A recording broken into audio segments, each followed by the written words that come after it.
Amato adalah ayah terburuk dalam sejarah animasi. Iyakah? Seperti yang kalian tahu, Amato merupakan seorang superhero yang berasal dari Pulau Rintis. Namun, selain sebagai superhero, Amato juga merupakan seorang ayah bagi seorang anak, yaitu Bobo Boy.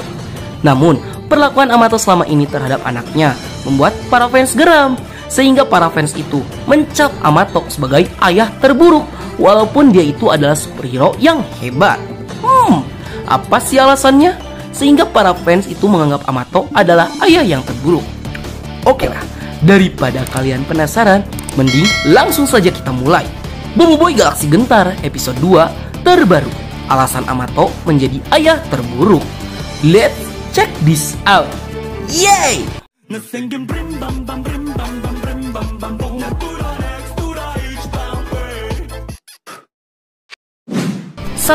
Menelantarkan Bobo Boy. Seperti yang kalian tahu, tujuan awal Bobo Boy itu datang ke Pulau Rintis adalah untuk menghabiskan waktu liburan bersama kakeknya, yaitu To Abah.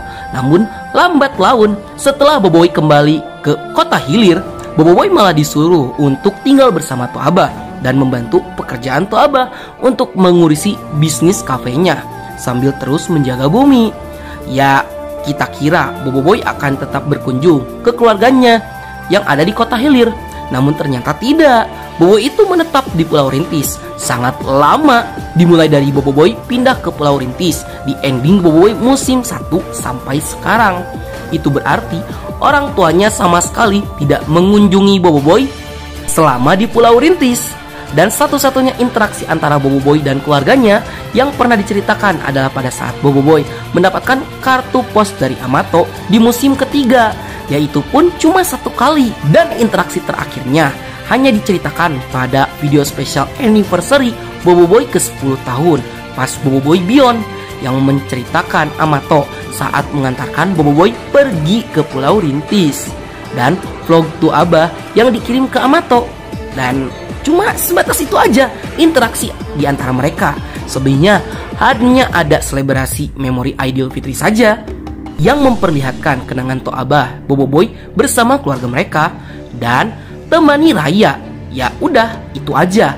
Gak ada lagi interaksi Bobo Boy sama bapaknya ataupun emaknya.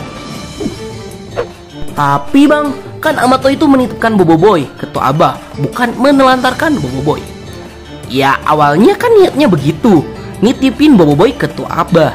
Sekarang malah jadi kayak menelantarkan Bobo Boy bersama To Abah. Ya gimana enggak?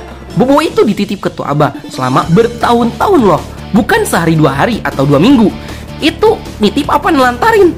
Apalagi di sini yang kita tahu juga, jika baik To Abah maupun Pian yang merupakan teman dekat Amato saja, mereka tuh tidak tahu lokasi Amato sekarang ada di mana. Sehingga pastinya beban finansial yang dibutuhkan oleh Bobo Boy itu kini dibebankan semuanya kepada To Abah. Aduh, udah menghilang entah kemana, sekarang nitip anak begitu saja, gak dibiayai sama sekali, kayak ngebuang anak kucing aja. What? Gimana gak emosi para fans Bobo Boy? Sehingga wajar aja Amato itu mendapatkan predikat sebagai ayah terburuk untuk Bobo Boy. 2. Membiarkan Bobo Boy dalam bahaya.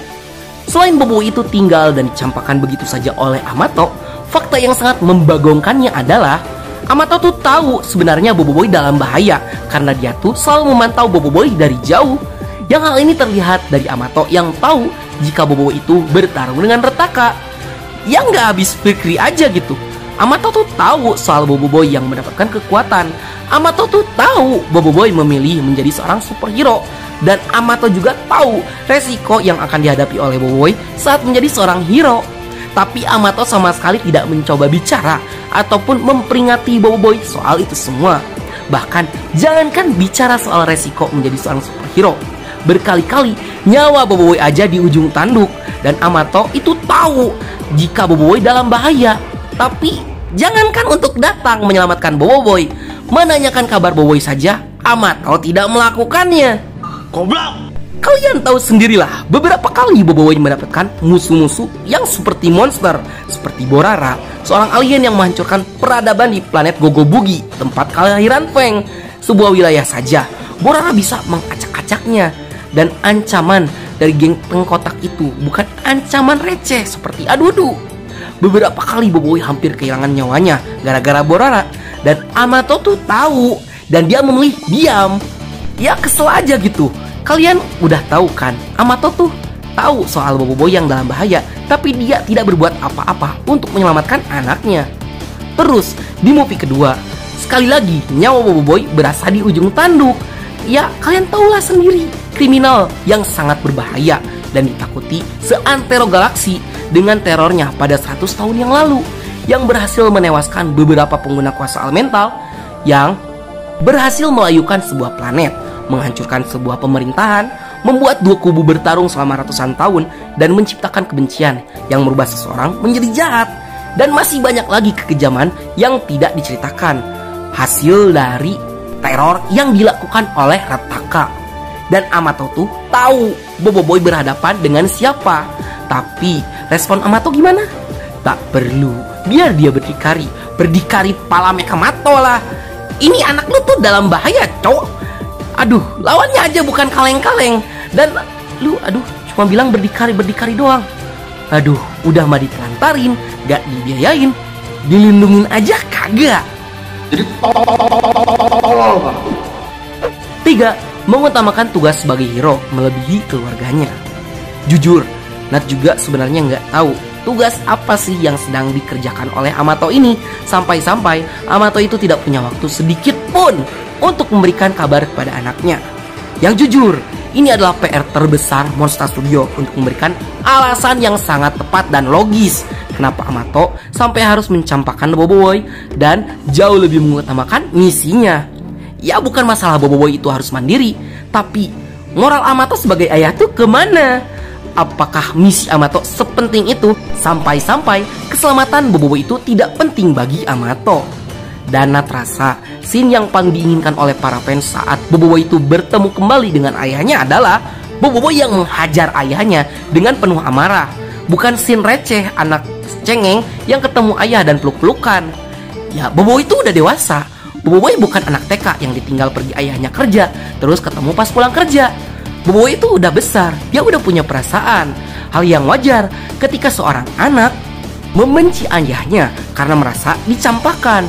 Dan justru tidak logis jika Boboiboy memaafkan Amato begitu saja tanpa Amato menjelaskan kemana saja dia pergi selama ini. Dan Amato memang seorang hero, tapi tidak untuk anaknya sendiri. Baiklah, sekian dulu untuk konten kita kali ini. Menurut kalian gimana alasan kenapa Amato dicap sebagai ayah terburuk itu? Udah pantas apa belum? Silahkan tuliskan di kolom komentar ya. Dan akhir kata dari Nat, sayonara, arigato gozaimashita. Mata nih, bye. Jangan lupa like and subscribe-nya ya. Oke.